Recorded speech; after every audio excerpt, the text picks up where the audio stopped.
साधारणतः बयस हेले आम आखिरे लेंस दुर्बल हवा काट्राक्ट हवा रेटिना डिजेनेशन हवा ए सब जिन देखा दे था किंतु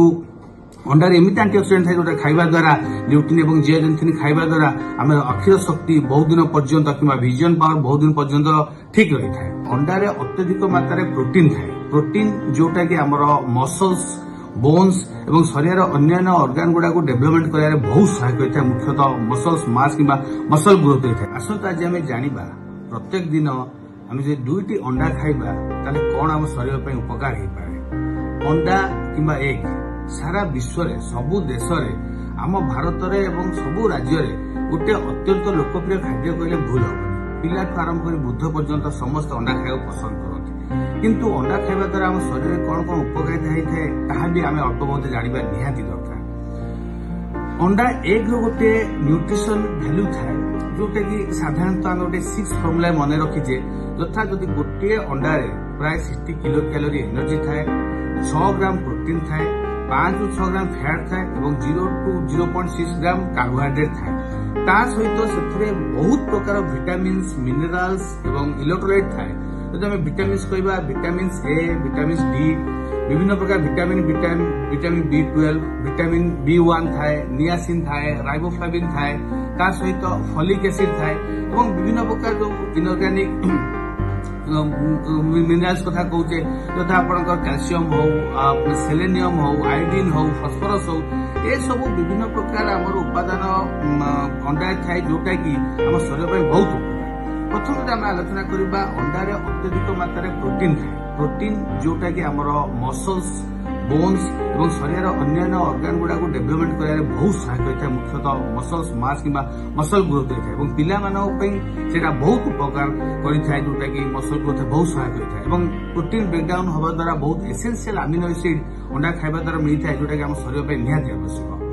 ता सहित आमर अंडारे गोटे केमिकल कोलिन बोली कही था कोलिन गोटे एमती केमिकल जोटे आम ब्रेन को एक्टिव रखे ब्रेन फंक्शन करने लगी मेमोरी फंक्शन ब्रेन एक्टिव होगा जो एसिटिल कोलिन मलिक्यूल आम दरकार से प्रायतः कोलिन आसता जोटा कि अत्यधिक मात्रा अंडा देखा दी था। ता सहित अंडारे विभिन्न प्रकार आमर आंटीअक्सीडेंट थाए जमती कि ल्यूटिन जियाजेंथिन थाए जोटा आमर आखि बहुत सहायक होता है। साधारणतः बयस हेले आम आखिरे लेंस दुर्बल हवा काट्राक्ट हवा रेटिना डिजेनेशन हवा ए सब जिन देखा दे था किंतु अंडार एमती आंटीअक्सीडेंट थाए जो खाइबा द्वारा ल्यूटिन और जियाजेंथिन खाइबा द्वारा आम अक्षर शक्ति बहुत दिन पर्यंत कि विजन पावर बहुत दिन पर्यंत ठीक रही है। ता सहित आमर अंडा खाइबा द्वारा विभिन्न प्रकार आमर लिवर प्रोटेक्शन भी बहुत मात्रा थाए विभिन्न प्रकार से आमर आंटीअक्सीडेंट एवं विभिन्न प्रकार विटामिन थाए जमी मुझे कहली विटामिन ए विटामिन डी विभिन्न प्रकार विटामिन जिते प्रकार विटामिन बी भी रोचे B1 ठू आरंभ कर B12 पर्यंत सेलेनियम कथा कहतु कैल्शियम कथा कहतु ये सब आंटीअक्सीडेंट खाइबा द्वारा आम देहरे विभिन्न प्रकार स्किन कंडीशन भल रही है आमर हेयर कंडीशन भल रही है ये सब आंटीअक्सीडेंट द्वारा इम्यूनिटी एत मात्रा बढ़ी थाए जोटा आम देहरे इम्यूनिटी मात्रा भी बहुत स्ट्रंग थाए जोटा कि परवर्त समय विभिन्न प्रकार रोग कि विभिन्न इन्फेक्शन लड़ाई करने बहुत सहायक होता है कहीं कोविड समय जानी आम देहरे इम्यूनिटी रहा विटामिन मिनरल्स और आंटीअक्सीडेंट रहा केते आवश्यक तेणु अंडारे से सब अधिक मात्रा थाए जोटा आम देहरे इम्यूनिटी जोगे थाए। सबुठ बड़ गोटे कंट्रोवर्सी कहुच्छे अंडारे अधिक मात्रा कोलेस्ट्रोल थाए हाँ से सत कथा अंडारे प्राय अधिक मात्रा कोलेस्ट्रोल थाए जदि कहवाक जा गोटे अंडारे प्राय पाखापाखि 140 ରୁ 150 ग्राम 50 मिलीग्राम पाखापाखि आम कोलेस्ट्रोल पाई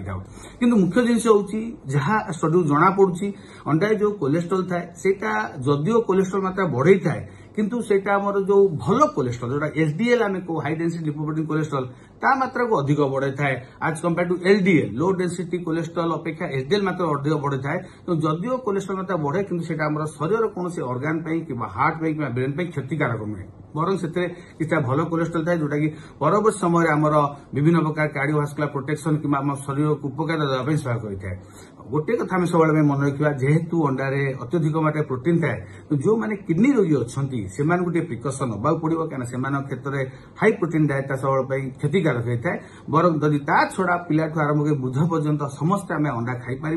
और जदि आम दिन को 2टा अंडा खाऊे से टाइप रमर